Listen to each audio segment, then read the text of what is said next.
And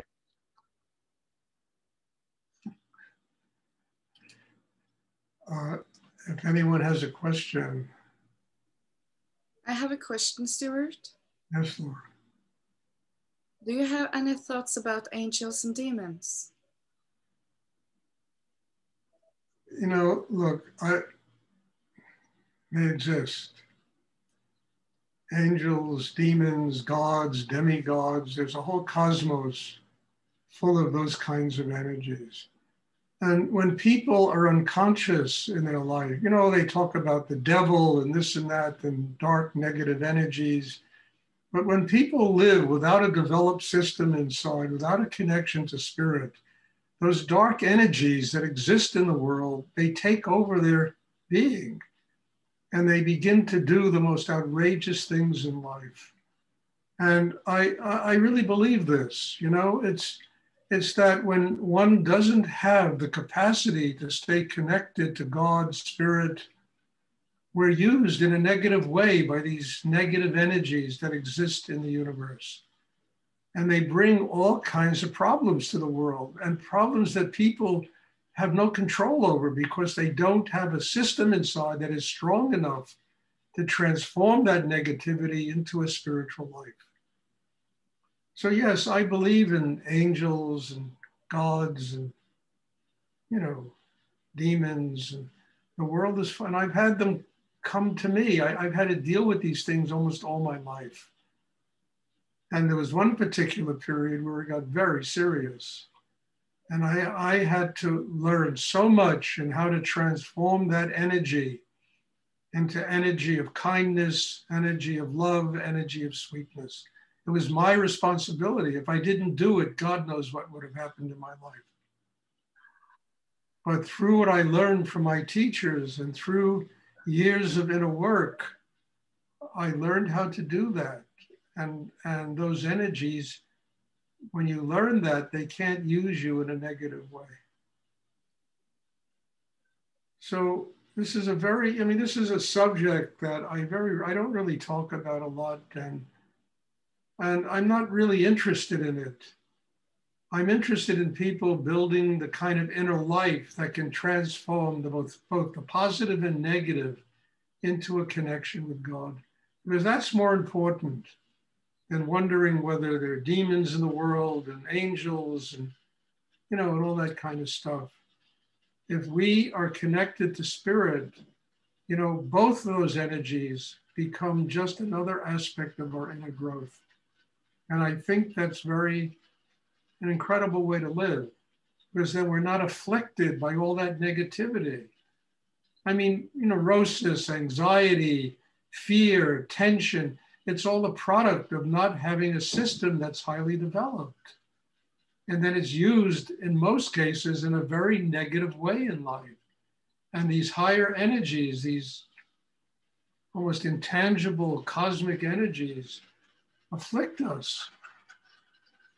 And what flows through us is anger, and judgment, and fear, and all that stuff that just does a lot of damage in the world. Again, it comes back to one's responsibility. Understand? I mean, there's every opportunity to have a spiritual life, but none of it works if we don't do the inner work to make it happen. And then it goes beyond, you know, dogma and judgment and, you know, ways of living that people think we all have. If you don't live, you're going to go to hell, and all this stuff, you know, that really runs rampant through the world. I mean, I'm a confirmed believer that everything in life is a manifestation of God. And if a person connects to that, you know, to spirit by doing their inner work, they live in God's world. And they don't need all those rules and regulations. They are truly in touch with a higher force of energy every day of their life. And then demons and all this stuff. Trust me, you know, Laura, I've been through it. I won't go into it when and why and how, but I truly have been through, you know, having to learn how to transform demonic energies. And it was a great education for me. It was an incredible education because on the other side of that is the wonderment of living, of being a child of God and not allowing all that inner angst to dictate the way that we have to live our life every day.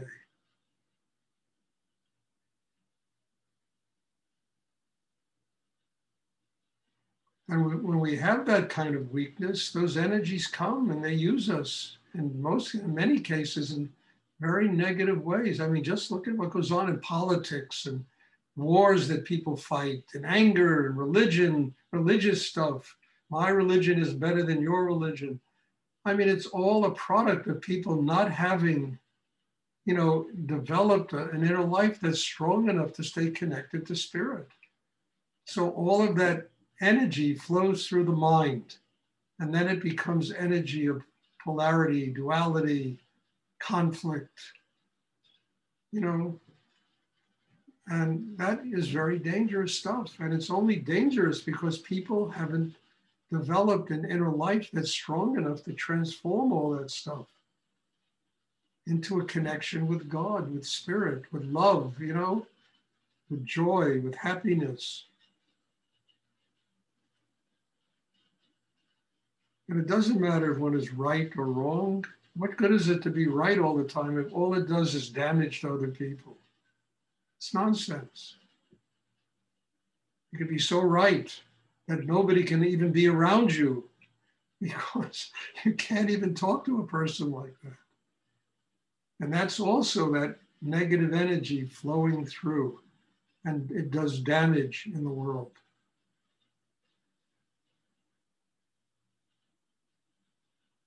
I remember my teacher, Rudy, always said he'd much rather be wrong than right. If you're wrong, at least you can make up the difference. At least you can say, okay, I'm wrong. Teach me something that I have to learn. I mean, there's humility in that. You defer to other people, you listen to them, you learn what really is essential for your own life by just admitting, okay, I'm wrong. Teach me something. Let me learn something. So it was a very good question, but it's a question that I think comes back to a simple answer. One has to do their inner work just to build a system to where that question is no longer a question. We become a living example of what it means to be connected to transcendental spiritual energy.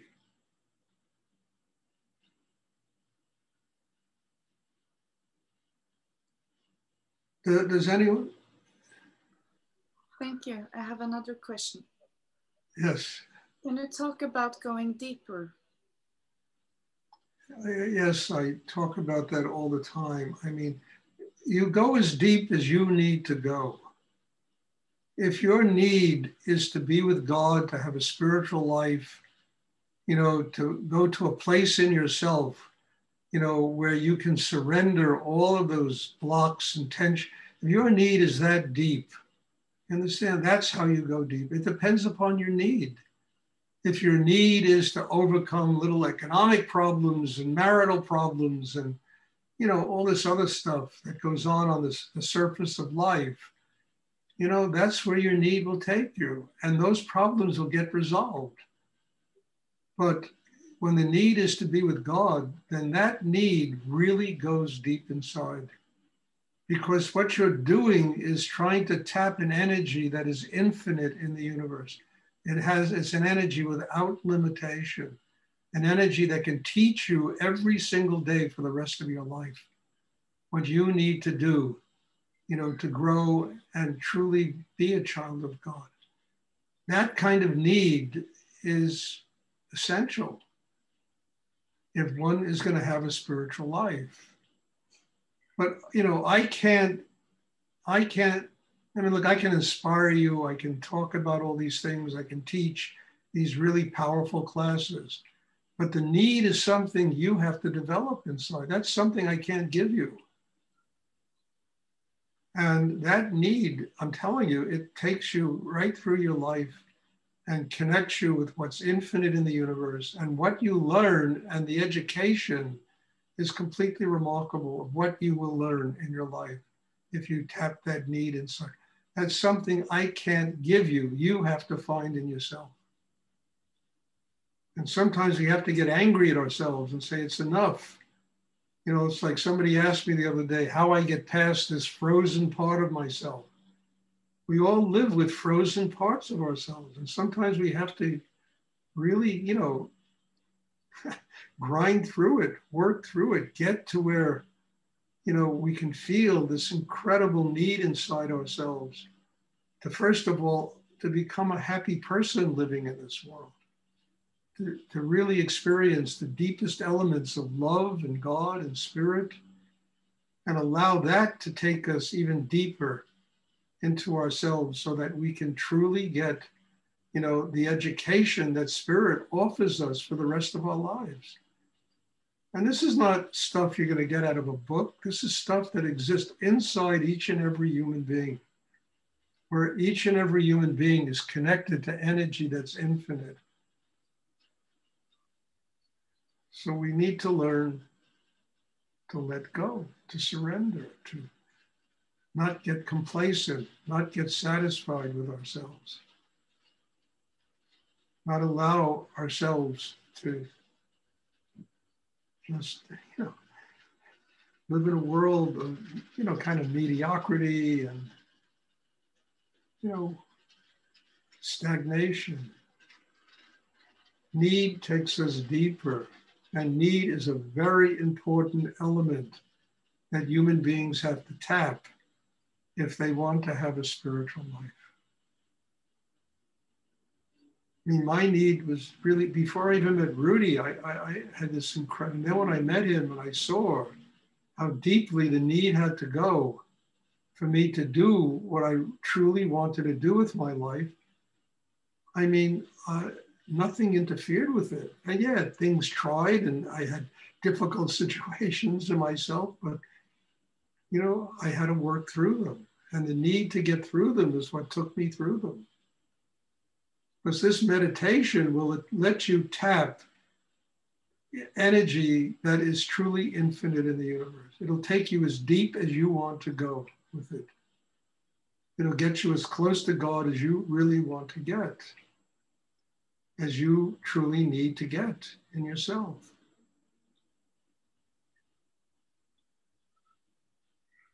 But need is something, you know, I can't give you. You have to find that in yourself.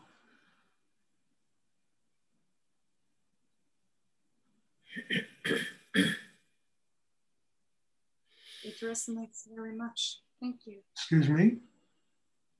It resonates very much. You asked very good questions, Laura. Thank you. Your wonderful questions. Stuart, Yes? This is Sarah. Hi. As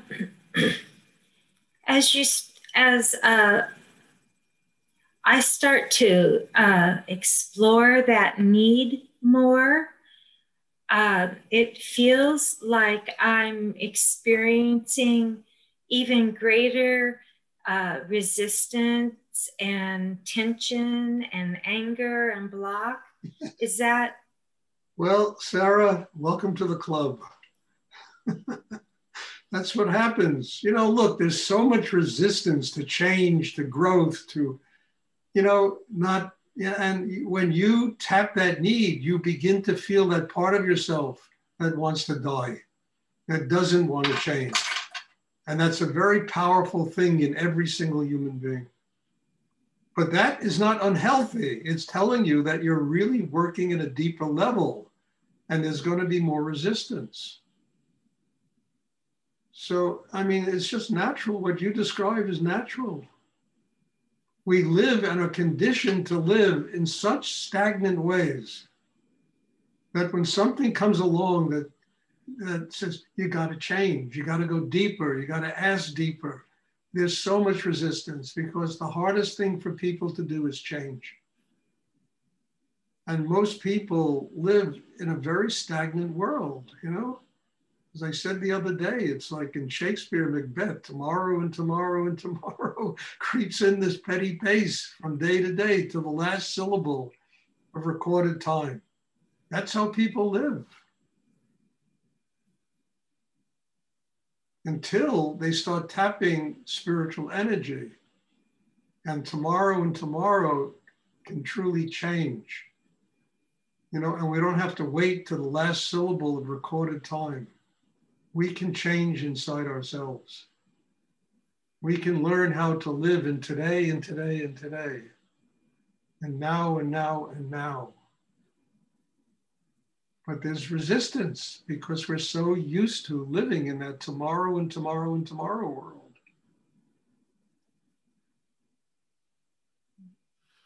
Thank you.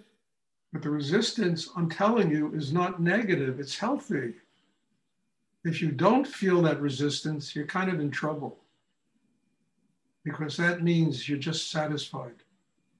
And you're just, there's no longer a brook flowing down a mountain. You're living in a lake of stagnant water,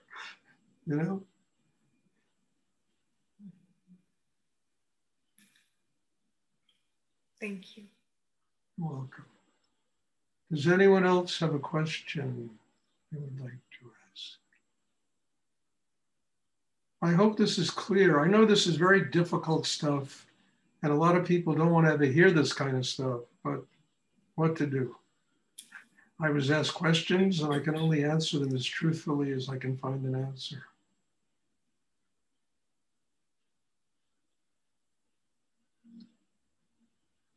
And also, just to finish this, it's something I have lived with just about almost most of my life. Everything I talked about today, I have lived with most of my life.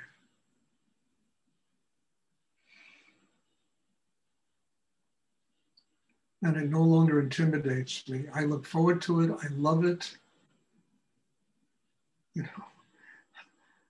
I open to it.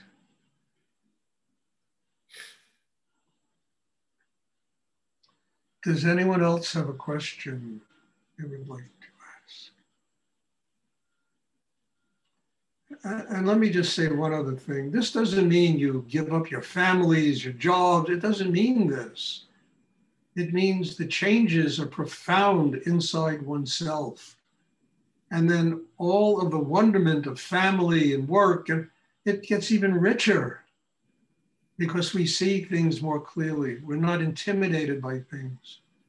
We don't get satisfied with life, but we look for a new richness, a new energy, a new ability to grow in ourselves. And then we can bring that to the people we love. Something fresh, something wondrous, something sacred.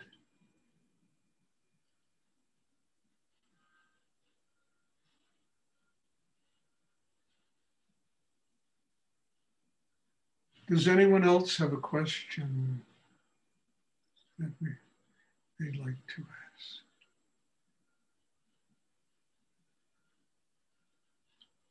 Ellie, I hope you recorded this talk because I should go on. Stuart? Yes. What are your feelings about this time? About who? This time we are living in. The world. Look, to be honest with you, Laura, I don't think it's any crazier than any other time I've been alive. I really don't. I think it rattles people, it shakes you up, mostly because people don't have inner development. If you have inner development, you can deal with any kind of energy that manifests in the world. I mean, look what went on, World War II, the Depression, the people lived through so many wars and wars. I can't remember a day in my life where there hasn't been a war somewhere on the earth, where there haven't been, big segments of countries starving. I can't remember that a day in my life. It just manifests a little bit differently. Now we have all this technology and we have plagues. Well, look, they've had plagues all through history. People have suffered from plague, bubonic plague, cholera, all kinds of plagues. But if you do your inner work and you connect with spirit, look, this crazy world that we're living in has made it possible for me to be here, sitting here, doing this teaching with all of you. I never for a second ever thought about doing these classes on Zoom. And then COVID-19 hit, and I found out this class wouldn't have existed today if it wasn't for the craziness of the world. And these classes will go on, you know, because it's the only way I found that I can connect with people all over the world.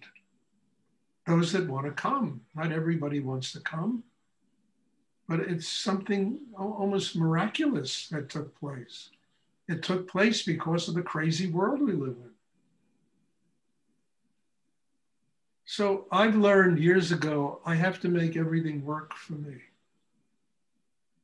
I can't sit around and blame the world. How is it going to work for me?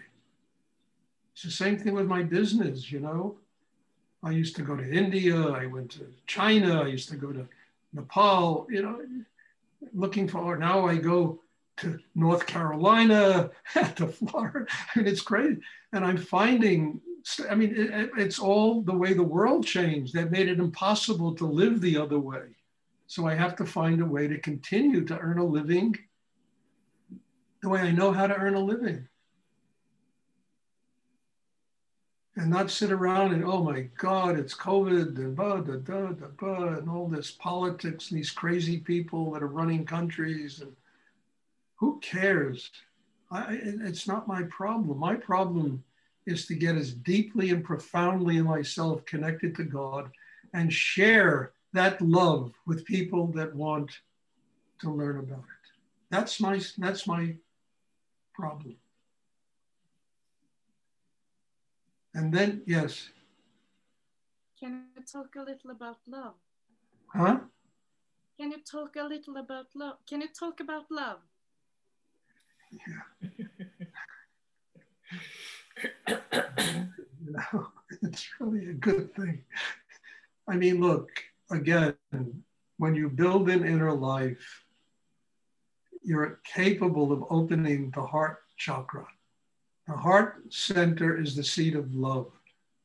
When you're grounded inside, you can just feel gratitude. The heart center will open. And when you interact with people, when the heart is open, it's 2:00. You understand? It's no longer anger and judgment and being upset. You can offer compassion and love and forgiveness because you have the strength inside yourself to do it. You can do it with your family. You can do it with your friends, the people you work with. You can do it with, you know, somebody you bumped into on the street, for God's sake. You have the strength to keep your heart open, but you got to build that strength. It doesn't just happen. What just happens is tension, negativity, anger, fear, instinct. That just happens right on the surface. Beneath all of that, you know, a system can be built inside that allows the heart to open. And when the heart is open, you know, and your throat is open, you can share compassion with people, love with people. You're not afraid to do it. You can forgive people for all their transgressions, you know, and all the stuff they do to us. You know, you can forgive yourself for all the stuff you've done to other people.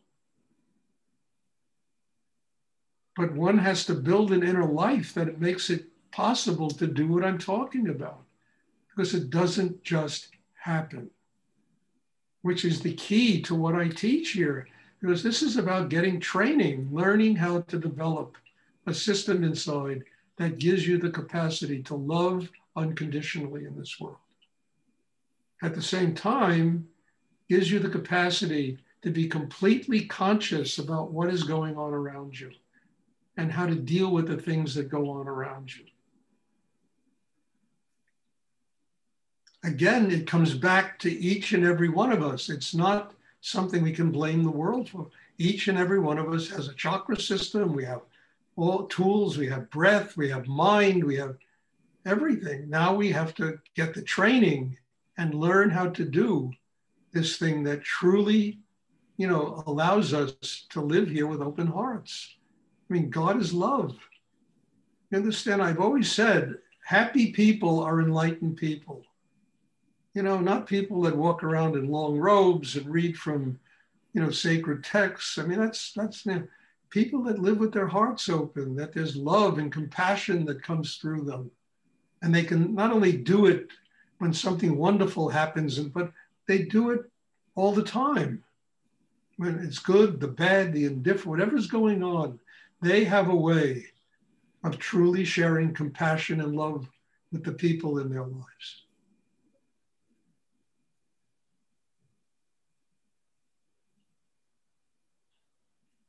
And again, for the last time, it comes back to the work that each and every person does on himself and herself. There's no mystery in any of this. The greatest mystery is why people don't do the work.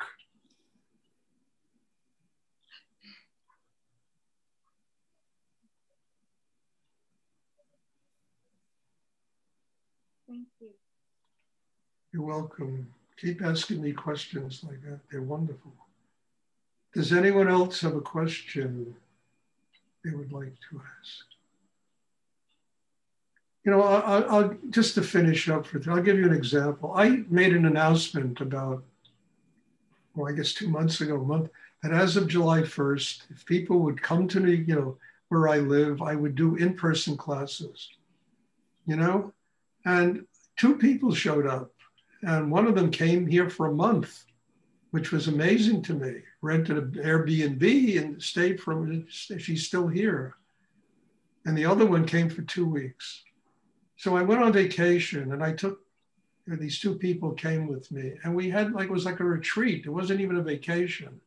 2 meditations a day, hands-on healing.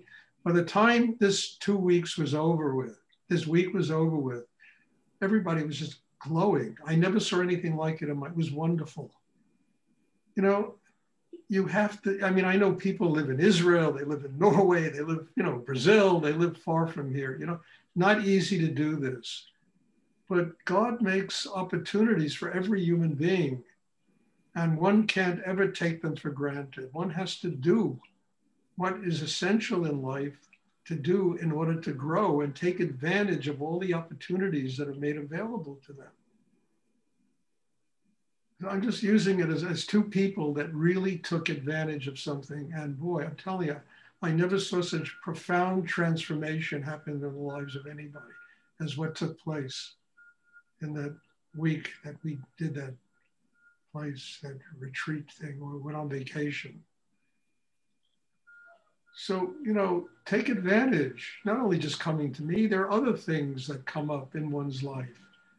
And don't just allow these incredible gifts that we're given to just, go right past you, Yes.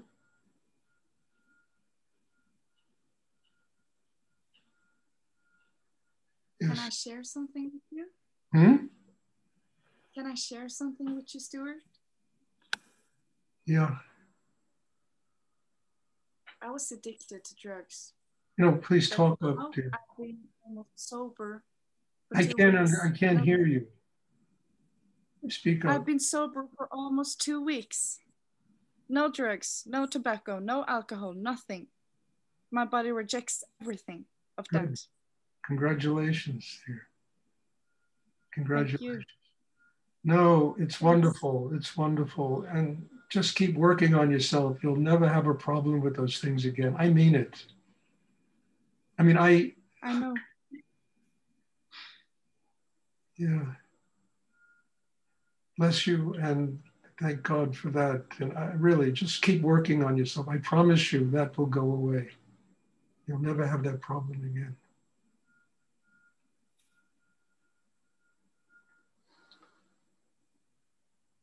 Does anyone else have a question?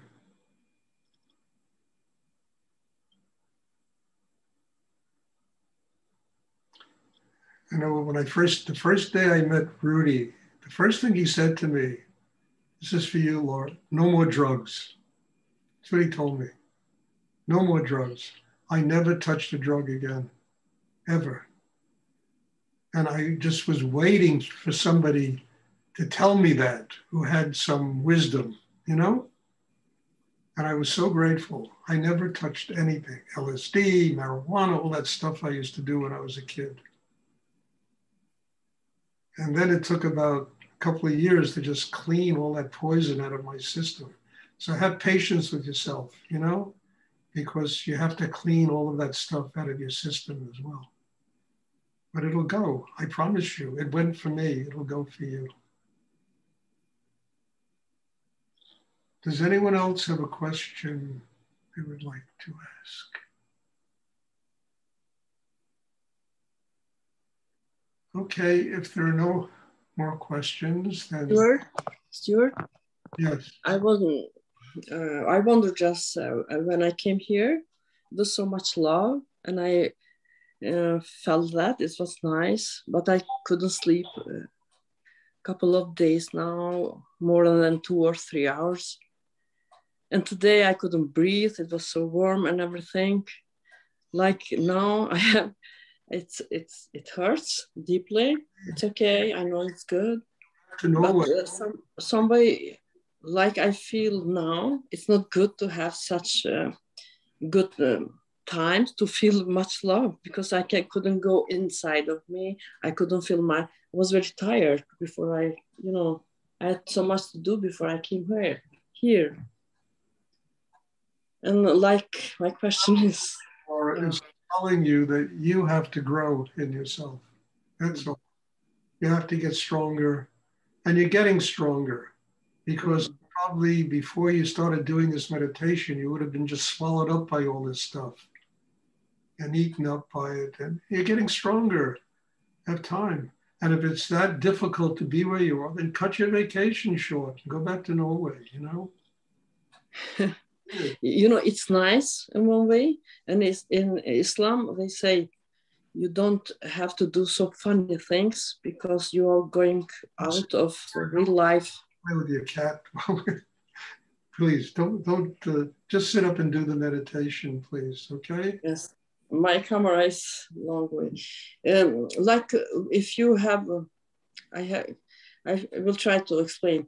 In Islam, they are saying, don't hear so much the music, don't have a very funny life, because you are going out of your inside. Well, okay, I had that on my list too. Listen, dear, I want you to know I love you very much. You're a wonderful person. And you have grown so much in just such a short period of time that don't let anybody take it away from you. Don't let anybody take it away from you. I don't care what they say. Okay. You know, I mean, it's your life. It's your life. And don't let anyone's judgments tell you how to live it. And I mean that.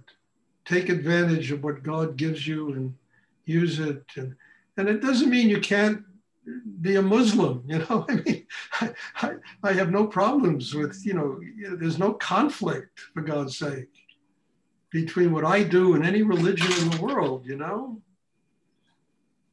In fact, it'll probably give you a deeper sense of what it means to be a Muslim. This, without all the judgments and the, all that surface, that dogma and doctrine that just do nothing but mess up people's lives, you know. And take advantage of it. And, I mean, I have very incredible, I can't go into it now. I've had extraordinary experiences in Muslim mosques and temples and stuff like that. Extraordinary. So profound that they stayed with me all my life. I'm not a Muslim, but I have so much respect for the core of it, the depth of it. Same thing with the Jewish religion. I have enormous respect. And Christianity, before I went on, I was listening to Bach's, St. Matthew's Passion. I mean, that to me is the highest levels of these religions. And when you get there, they all teach the same thing. God is love. God is love. God isn't judgment. God isn't playing one religion against another. It's love.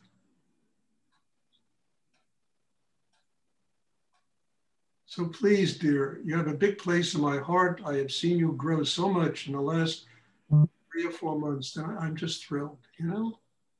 I'm just thrilled. Don't let these people say anything that it's going to interfere with that, because you will get a deeper sense of Islam than they have if you find in your heart and inside yourself a connection with God. Same thing with the Jewish religion, Christianity. It's all the same thing when you get back to the core of it, right to the roots of it all, same energy. Thank you, Stuart. It's meant so much to me today. You're welcome. Does anyone else have a question?